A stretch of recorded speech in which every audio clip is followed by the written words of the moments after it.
અયોધ્યામાં રામ મંદિરમાં શ્રી રામલલ્લાની પ્રાણ પ્રતિષ્ઠા થઈ.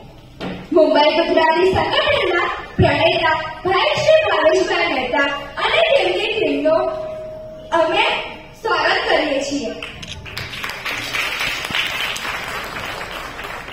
આ પ્રસંગ નિમિત્તે અને શાળાની શતાબ્દી નિમિત્તે ટૂંકમાં સંયુક્ત ઉપક્રમને રજૂ કરશે શ્રી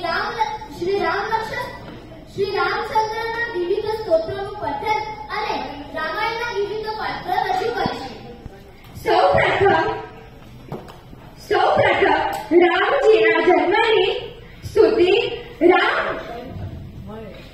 ભય પ્રકટ કૃપાલા સિદ્ધિ તિવારી અને હસ્તિકા પ્રસ્તુત કરશે.